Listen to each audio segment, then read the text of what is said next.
যে ঘটনাটি এখন শেয়ার করতে যাচ্ছি, এই ঘটনাটি আমার কাছে খুবই অন্যরকম লেগেছে, আমার হৃদয় ছুঁয়ে গেছে। আমি বিশ্বাস করি এই ঘটনাটি আপনাদেরও হৃদয় ছুঁয়ে যেতে বাধ্য হবে। এই ঘটনাটি আপনাদের কেমন লাগলো বা কেমন লেগেছে সেটি অবশ্যই আপনারা কমেন্টের মাধ্যমে জানাবেন। ইতোপূর্বে যে কয়েকটি ঘটনা বলেছি সেগুলোর বিষয়ে আমি কমেন্ট চাইব না। আপনারা মন চাইলে দেবেন, মন না চাইলেই দেবেন না, কিন্তু এখন যে ঘটনাটি শেয়ার করব এটার কমেন্ট আপনাদের কাছ থেকে আমি আশা করব। যার সাথে মূল ঘটনা ঘটেছে তার নাম সাজিদ। সাজিদ তার ডাক নাম, কিন্তু তার মূল নাম সঙ্গতি কারণে আমি বলছি না। সাজিদ যে ফ্যামিলির, সেই ফ্যামিলির পরিবার এক মুসলিম পরিবার। এই পরিবারের সদস্য যারা আছেন তাদের 100 জন যদি আমি ধরি, প্রায় 95 জন বা তারও বেশি তারা মাদ্রাসা ব্যাকগ্রাউন্ডের, বা তারা মাদ্রাসায় লেখাপড়া করেন। সাধারণত শিশু বয়স 5 থেকে 6 বছর হলে প্রাথমিক স্কুলে ভর্তি করানো হয়, কিন্তু ওই পরিবারের একটা ট্রেডিশন ছিল যে শিশুর যখন বয়স 5 কি 6 বছর হয় তখন তাদেরকে মাদ্রাসায় ভর্তি করে দেওয়া হয়। এটাই তাদের বংশের একটা রেওয়াজ, এভাবে চলে আসছিল। এবং ওই ফ্যামিলিকে মাওলানা ফ্যামিলি বলা হয় বা মাওলানা পরিবার বলা হয়, মানে ওখানে সবাই হাফেজ, আলেম, মুফতি এরকম। আর যেই পাড়াটাতে তারা থাকেন এটাকেও মাওলানা পাড়া বলা হয়।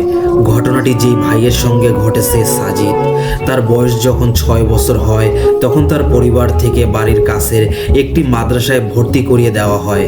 তো মাদ্রাসায় যখন ভর্তি করিয়ে দেওয়া হয়, ছোট মানুষ তো বাসায় আসা যাওয়া করেই লেখাপড়া করতেন কওমি মাদ্রাসায়।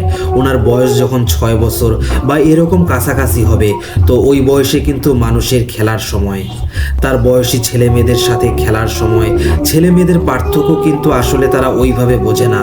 তো উনি যখন মাদ্রাসা থেকে বাড়ির দিকে ফিরতেন, বাড়ির দিকে ফেরার সময় একটা নির্জন জায়গা মোটামুটি পড়ে, ওইখানে বেশ বড় বড় কয়েকটা গাছ রয়েছে। উনি যখন ঠিক ওই জায়গা দিয়ে যেতেন, তার নাকে খুব সুন্দর এক সুঘ্রাণ ভেসে আসে। এত সুঘ্রাণ যে এটা কোথা থেকে এলো এটা দেখার জন্য তিনি ব্যাকুল হয়ে পড়লেন। ছোট মানুষ, আতরের সেন্ট কোথা থেকে আসে এই জিনিসটা দেখার জন্য যখন ব্যাকুল হয়ে গেলেন, তখন তার মনে হলো এই গাছের ওপাশ থেকে মনে হয় ওই আতরের সেন্ট বা ওই অপার্থিব একটা সুঘ্রাণ তার নাকে ভেসে আসছে। তো উনি যখন ওই দিকে যাবেন, হঠাৎ করে উনি দেখেন যে একটা গাছের পাশ থেকে একটা সাদা ড্রেস পরা ছোট্ট তার বয়সী বাচ্চা মেয়ে উকি দিয়ে তার দিকে খুব সুন্দর করে হেসে দিয়েছে। তখন সাজিদও তার দিকে তাকিয়ে হেসে দিয়েছে, মানে বাচ্চাদের হাসি এক নিষ্পাপ হাসি। সেই হাসিতে সাজিদ কিছুক্ষণ তার সাথে চোখাচোখি হয় এবং সাজিদ তার মতো বাড়িতে চলে যায়। তারপরে পরের দিন আবার যখন মাদ্রাসা থেকে সে বাড়িতে ফিরছে, একই সময় আবার সেই সুঘ্রাণ নাকে ভেসে আসে। এবারও সাজিদ দাঁড়িয়ে যায় ঠিক একই রকম ভাবে। সাজিদ যেভাবে প্রত্যাশা করেছিল গাছের ওপাশ থেকে কেউ একজন মাথা বের করে হেসে দেবে, এবারও তাই হলো। সুন্দর এক মলিন হাসি ওই বাচ্চা মেয়েটি সাজিদের দিকে তাকিয়ে দিল। এভাবে একদিন, 2 দিন, 3 দিন একই রকম ভাবে চলছে, কিন্তু কেউ কারোর সাথে কথা বলে না। সাজিদের লাজুক স্বভাবটা তার ছোটবেলা থেকেই ছিল। সে তার সাথে কথা বলতো না, মেয়েটিও তার সাথে কথা বলতো না।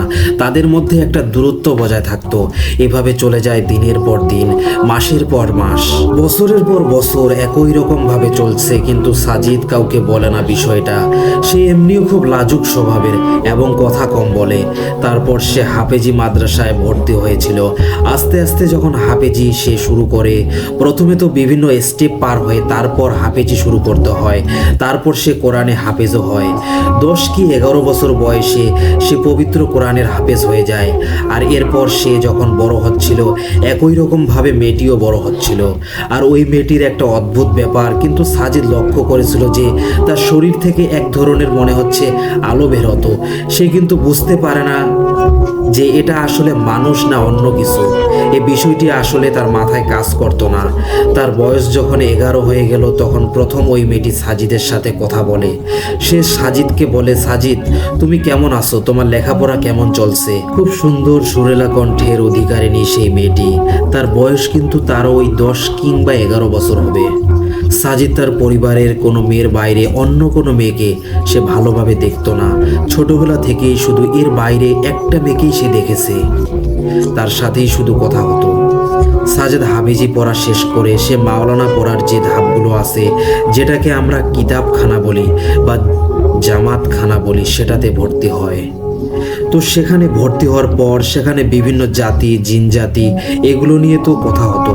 তখন সাজিদের মাথায় একটা জিনিস ঘুরতে থাকে যে আসলে আমি এতদিন যাকে দেখে আসছি সে তো আসলে মানুষ না, সে কোনো জিন, এবং জিনদের মধ্যে যে নারী সম্প্রদায় যাদেরকে আমরা পরী বলি সে পরী হবে। কিন্তু এই কথা মনে হবার পর সাজিদ যে ভয় পাবে বিষয়টা কিন্তু এরকম হয়নি। সাজিদ যখন বাড়িতে ফিরছিল একই জায়গায় তার সাথে দেখা হয় ওই মেয়েটির। ওই মেয়েটিকে শুধু সাজিদ দেখতো আর কেউ দেখতে পেত না। সাজিদের সাথে যখন দেখা হয় তখন সাজিদ বলে যে তুমি তো আসলে মানুষ নও, তুমি তো পরী। তখন সেই মেয়েটি বলে হ্যাঁ আমি পরী, আমি 6 বছর বয়স থেকে তোমাকে দেখছি, তুমি খুব সুন্দর, সুদর্শন, সুঠাম দেহের অধিকারী এবং অত্যন্ত সৎ চরিত্রবান, এজন্যই তোমাকে আমার ছোটবেলা থেকেই ভালো লেগেছে। আমি নিজেও একটা মহিলা মাদ্রাসায় লেখাপড়া করি, নেককার কোনো একজন মানুষকে আমার ভালো লেগেছে জেনে আমার নিজের কাছেই খুব ভালো লাগে। আমি এই বিষয়টা নিয়ে খুব খুশি, কিন্তু আমি তোমার এত বছরে কখনো খুব কাছাকাছি আসি নাই, কারণ হচ্ছে আমি খুব শক্তিশালী এবং খুব পাওয়ারফুল একজন পরী।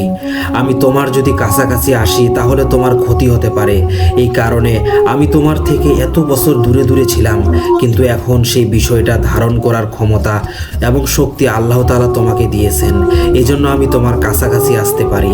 এই কারণে কিন্তু আমি বহুদিন তোমার সাথে কথাও বলি নাই, দূরে দূরে থাকতাম। তখন সাজিদ বলে যে তোমাকে তো আমার ভালো লেগেছে, আমি তো তোমাকে ছাড়া অন্য কোনো মহিলার দিকে তাকাই নাই কখনো। তখন সেই মেয়েটিও বলে হ্যাঁ আমারও তোমার কাছে কিছু বলার আছে, সেটা হলো আমিও তোমাকে খুব পছন্দ করি। এইভাবে দুজন দুজনের সাথে কথা বলে দুজনের মধ্যে ভাব বিনিময় হয়। এভাবে চলতে থাকে বহুদিন। সাজিদের বয়স হয়ে যায় 18 বছর কিংবা 19 বছর এরকমের কাছাকাছি। তখন যেটা হয় সেটা হলো যে গাইবান্ধা জেলার গোবিন্দগঞ্জ উপজেলার ওই গোবিন্দগঞ্জ উপজেলারই একটি ইউনিয়নে হচ্ছে এই সাজিদদের বাসা, আর আরেকটা ইউনিয়নে তার এক খালামণির বাসা। ওই খালামণির বিয়ে হয়েছে, সে তার ফ্যামিলি নিয়ে সেখানে থাকে। তো 3-4 বছর হলো সে তার খালার বাড়িতে বেড়াতে যায় না। এখন খালা খবর পাঠিয়েছে সাজিদকে যেন সে বাড়িতে বেড়াতে পাঠায়। এখন সাজিদও চিন্তা করছে যাই আমি সেখান থেকে ঘুরে আসি, বহুদিন পর খালার বাড়িতে যাচ্ছে, তার মনেও খুশি ছিল। ওদিকে ওই যে পরীটি সে কিন্তু যখন আসতো তখন এক ধরনের সুঘ্রাণ বের হতো সাজিদের বাড়িতেও, কিন্তু পরবর্তীতে সে যখন আসতো বাড়ির লোকজন টের পেত কিন্তু দেখতো না। কিন্তু সাজিদ দেখতো, যখনই সাজিদ তার নাম ধরে ডাকতো তখনই ওই পরীটি চলে আসতো।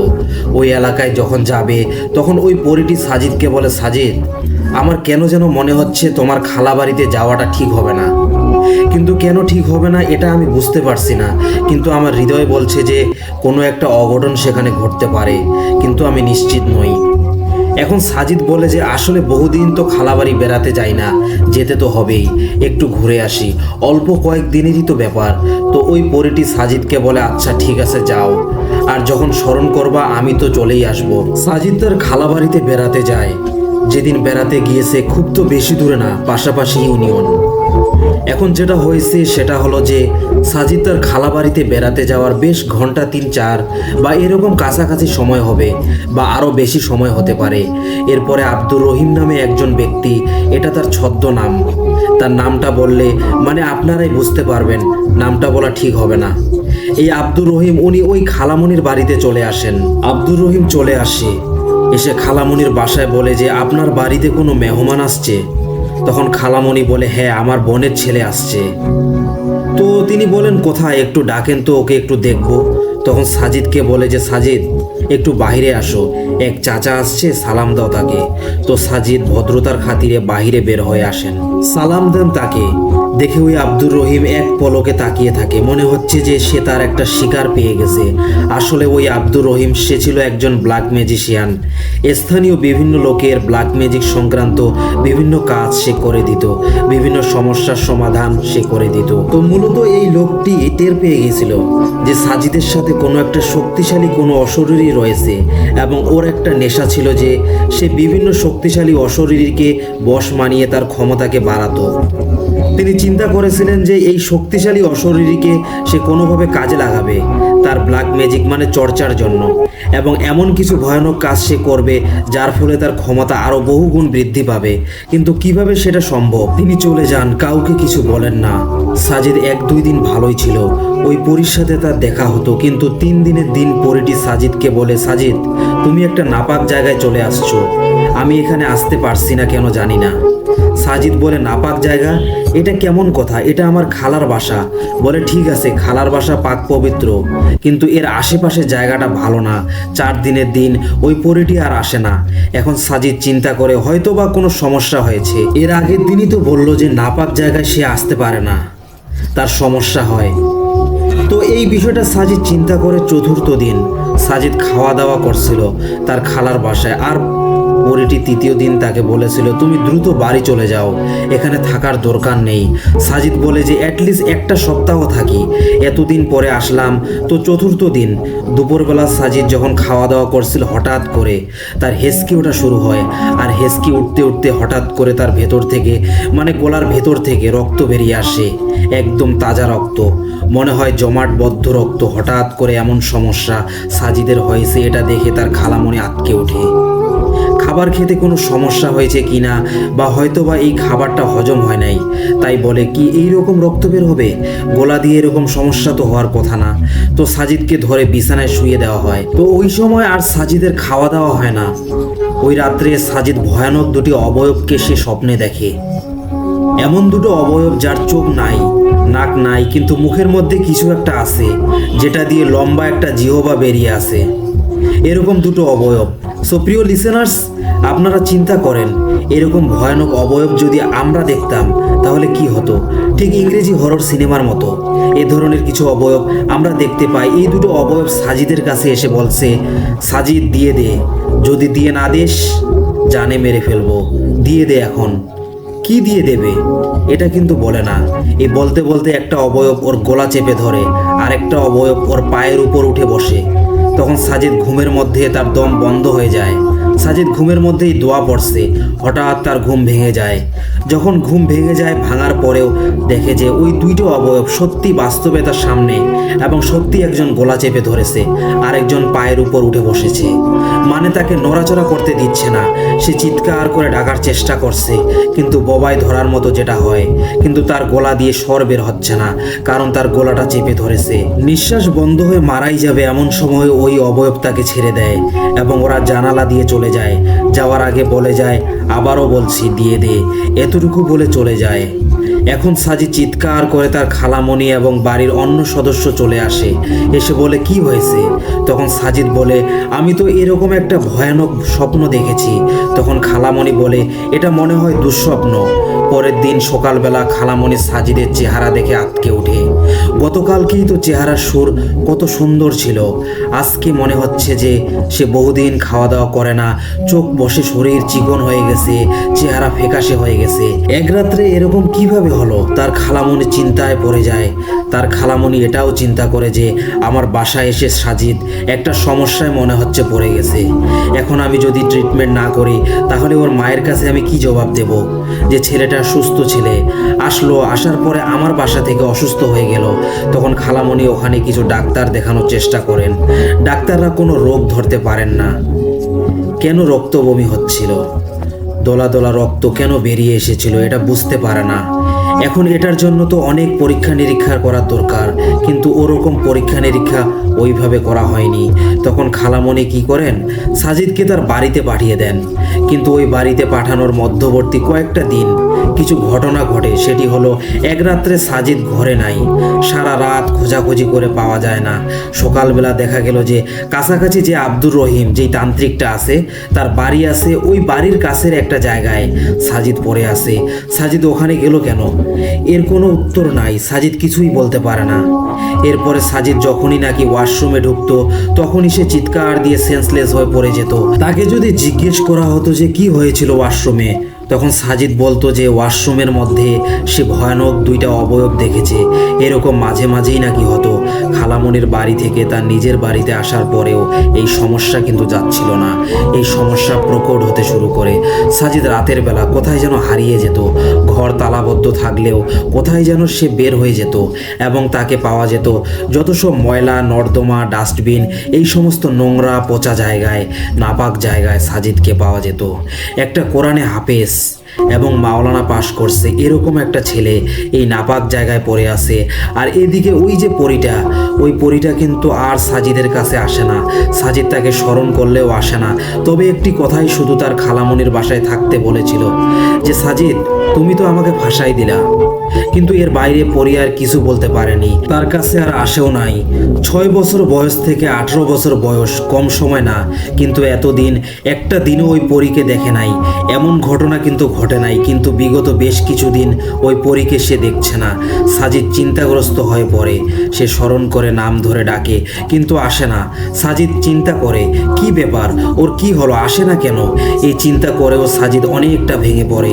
এদিকে সাজিদের শরীর দিন দিন ভেঙে পড়ছে এবং এত সুন্দর চেহারা, এত সুঠাম দেহি একজন মানুষ কঙ্কাল সার হয়ে যাচ্ছে। বিভিন্ন ডাক্তার দেখানো শুরু করে তার ফ্যামিলি থেকে, কিন্তু কিছু হয় না।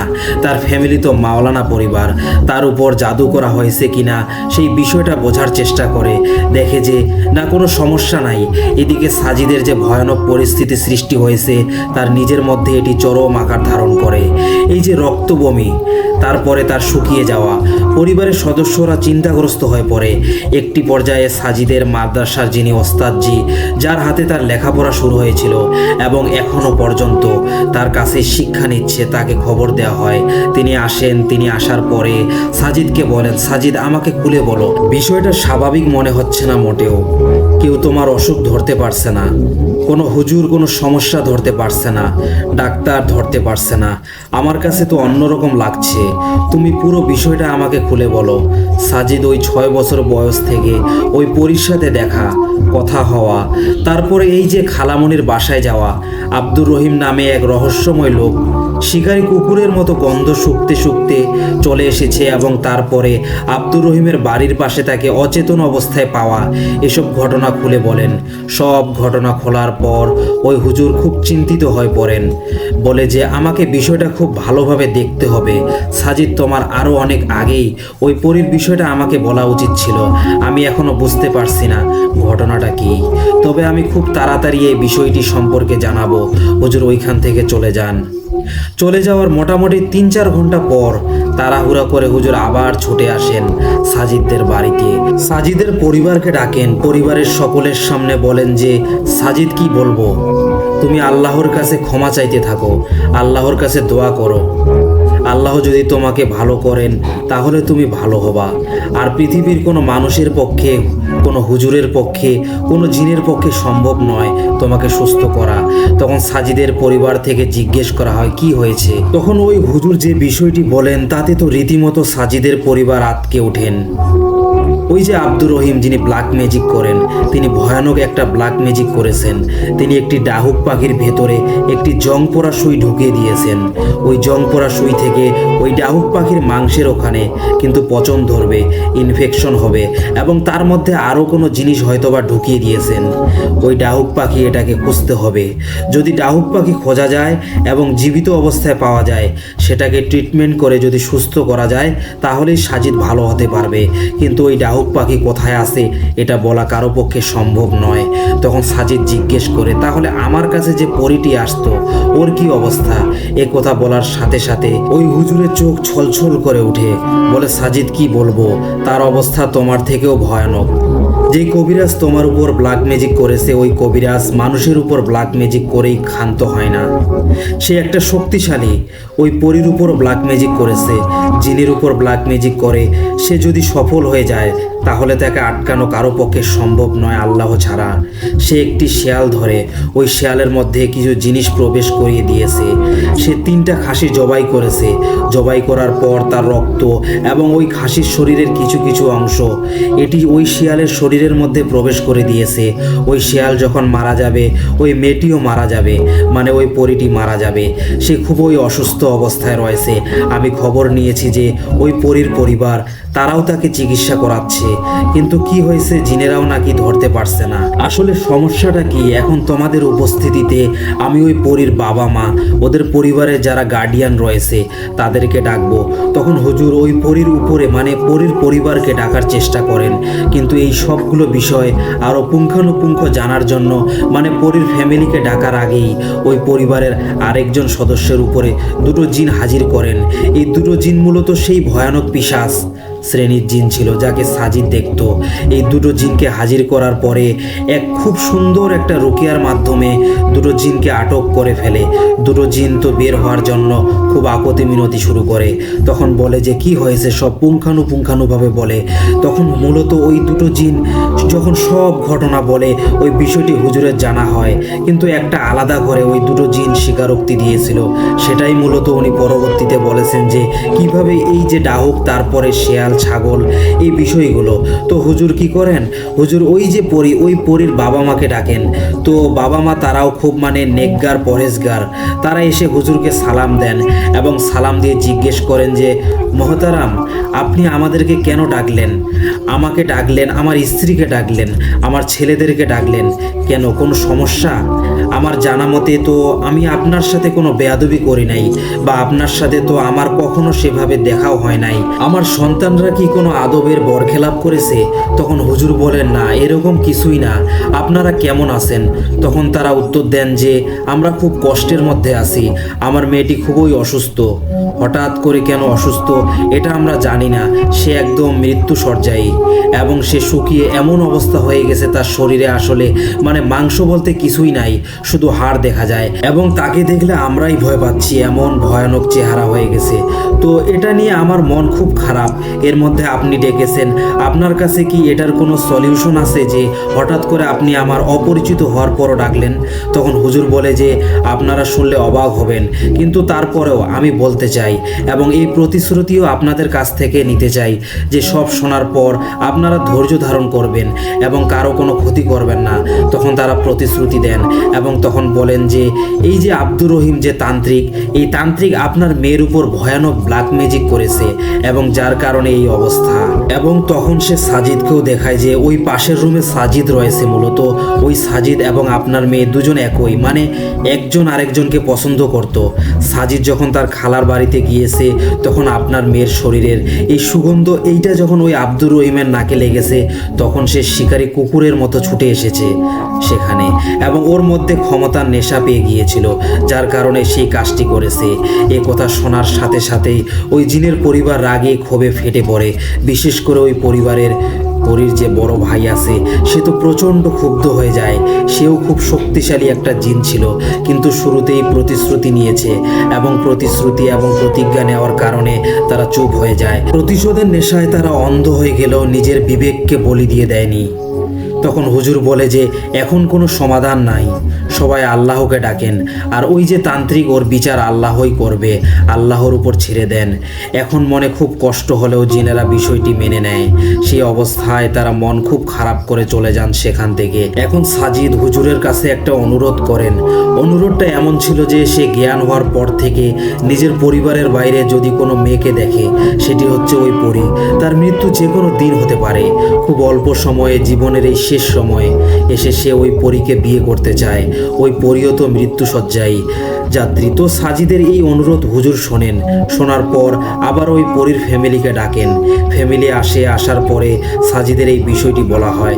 তখন ওই পরীর ফ্যামিলিও তারাও ওই হুজুরকে বলে যে হুজুর আমার মেয়েও এই একই কথাই বলেছে, হয়তোবা আমরাই এসে ওই বিষয়টি বলতাম, কিন্তু আমাদের ফ্যামিলির যে অবস্থা এই মুহূর্তে, আমাদের যে মানসিক অবস্থা এবং সাজিদের পরিবারের যে মানসিক অবস্থা, তাতে এই বিষয়টি আমরা কিভাবে বলি? যেহেতু আপনারা বিষয়টা উপস্থাপন গ্রহণ করেছেন এ কারণেই বলছি।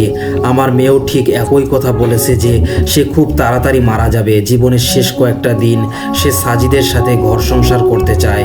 উপস্থিত যারা ছিলেন তারা তো আসলে খালি কথা শুনতেন, কাউকে দেখতেন না, এবং তারা তো খুব মাওলানা পরিবার, খুব ধার্মিক পরিবার ছিলেন। তো যেভাবেই হোক এই জিন পরিবার এবং এই সাজিদের পরিবারের উপস্থিতিতে কোনো পদ্ধতিতে বিয়ে হয়েছে। তো সাজিদের সাথে ওই পরীর বিয়ে হয়। তাদের সংসার জীবন ছিল মাত্র 3 থেকে 4 দিনের। এই 3 দিন থেকে 4 দিনের জন্যই তারা একত্রে থাকতে পেরেছিলেন। প্রথমে পরীর মৃত্যু হয়। পরীর মৃত্যুর পর পরীর চেহারাটা আসলে ওই পরিবারের খুব অল্প সংখ্যক লোক দেখেছিলেন, অন্য কেউ দেখতো না। সাজিদের বাবা মা, ভাই বোন এবং সাজিদ এই কয়েকজন দেখেছিলেন বলে শোনা যায়। তারপরে এই পরী ডেড বডি নিয়ে যাওয়া হয় তার এলাকায়, এবং এর ঠিক পরের দিন সাজিদ মারা যায়। সাজিদের মৃত্যুতে একটা সুন্দর সম্পর্কের শেষ হয়ে যায়। দুজনের মাত্র 3 থেকে 4 দিনের ঘর সংসার। এত বছর ধরে তারা একে অন্যকে দেখেছেন, কিন্তু মানুষের লোভের কারণে সুন্দর দুটো জীবন ঝরে গেল। লিসেনার্স, আপনারা ভাবছেন ঘটনা এখানেই শেষ, কিন্তু না। ব্ল্যাক ম্যাজিকের ঘটনায় কোনো পরিণতি না থাকলে আমি কিন্তু সেই ঘটনাগুলো বলার চেষ্টা করি না। এবার আপনাদেরকে আমি শোনাতে চাই সেই ব্ল্যাক ম্যাজিশিয়ান আব্দুর রহিম, ওনার কি হয়েছিল। সে যখন জাদুবিদ্যা করে শক্তিশালী একটি পরীকে হত্যা করতে সক্ষম হয়, তার মানে হচ্ছে যে তাকে আটকানোর ক্ষমতা আল্লাহ ছাড়া কারো নেই। সেই ব্ল্যাক ম্যাজিশিয়ান সে শুধু মানুষ না, জিনদের উপরেও সে জাদুবিদ্যা প্রয়োগ করতে সক্ষম হয়ে গিয়েছিল। শক্তিশালী জিনেরাও নাকি ওকে দেখে থরথর করে কাঁপত, কারণ জাদুবিদ্যা সে জিনদের উপর প্রয়োগ করতে পারে। এই ভয়ে কোনো জিনকে সে কোনো কমান্ড করলে শুনবে না, এমন আসলে খুব রেয়ার একটা কেস হইতো। এলাকায় তার প্রভাব প্রতিপত্তি অনেক বাড়তে থাকে। দেশের অনেক ক্ষমতাশালী ব্যক্তি তাদের বিভিন্ন কাজের জন্য সেই ম্যাজিশিয়ানের কাছে আসতেন। কাজও হয় এবং তার ক্ষমতা ও টাকাও বাড়তে থাকে। সাজিদ মারা যায় 2005 কি 6 সালে। মূলত সাজিদ এবং তার স্ত্রী ওই পরীর মৃত্যুর পরেই ওই আব্দুর রহিমের অদ্ভুত রকমের ক্ষমতা বাড়তে থাকে।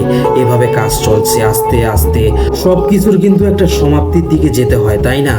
সাল 2021 এরকম একটা সময় হঠাৎ করে ওই ব্ল্যাক ম্যাজিশিয়ান, যে তার ভয়ানক কিছু সমস্যা দেখা দিল। তার শরীর থেকে নাকি সুই বের হতো, সুই জাতীয় একটা জিনিস তার শরীর ফুঁড়ে বের হতো। এটা অনেকেই নাকি দেখেছে।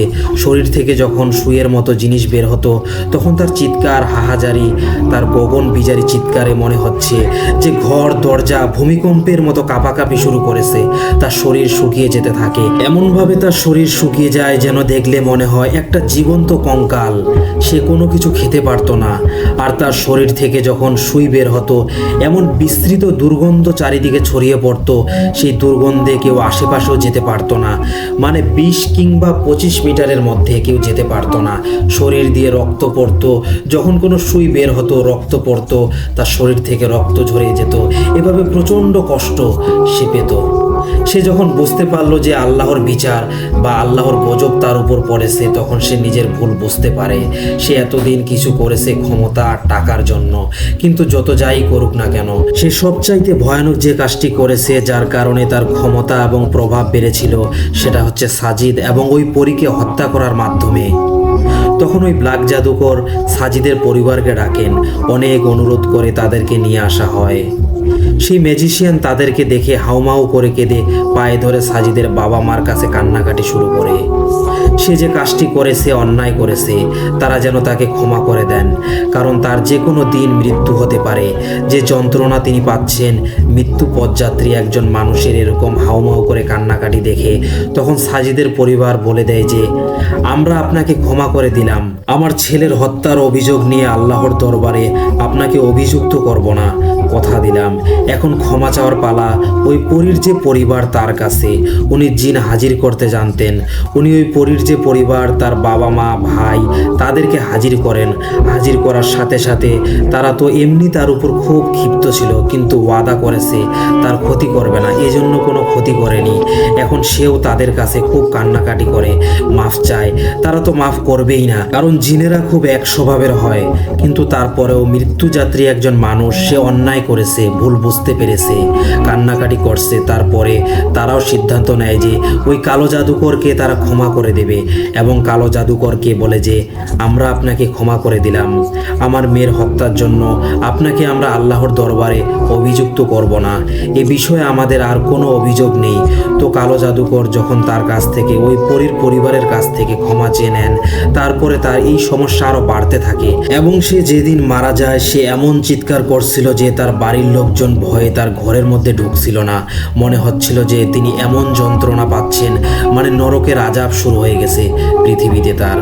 এবং চিৎকার করতে করতে একটা সময় তার চিৎকার থেমে যায়। তার পরিবারের সদস্যরা ঘরে ঢুকে দেখে যে মৃত অবস্থায় পড়ে আছে ব্ল্যাক ম্যাজিশিয়ান। তার শরীরে কিন্তু রক্ত বলতে আসলে কিচ্ছু ছিল না, কারণ তার শরীর থেকে যে সুই বের হয় এটা আমি কখনো এরকম শুনি নাই যে কারো শরীর থেকে সুচ বা সুইয়ের মতো জিনিস বের হয়। তাহলে কীরকম যন্ত্রণা, কীরকম আযাব তিনি পেয়েছিলেন। তার যখন মৃত্যু হয়ে গেল, তার যখন ডেড বডি উঠাতে যাবে, তখন দেখেন তার বডির ওজন মনে হয় 100 গ্রাম বা 50 গ্রামের মতো হবে না। আর একটা কাপড় যদি আমরা হাতে তুলি তখন কি হয়, কাপড় হাতে তুললে কাপড়ের এপাশ ওপাশ ঝুলে থাকে না। তার বডি যখন কেউ হাতে তুলেছে তার তখন নাকি মনে হচ্ছিল যে এটা একটা কাপড় হাতে তুলেছে, কারণ তার শরীরের ভিতর থেকে হাড়ও একদম গুঁড়ো গুঁড়ো হয়ে গেছে এবং এই কারণেই তার শরীরটা নিস্তেজ হয়ে পড়েছে।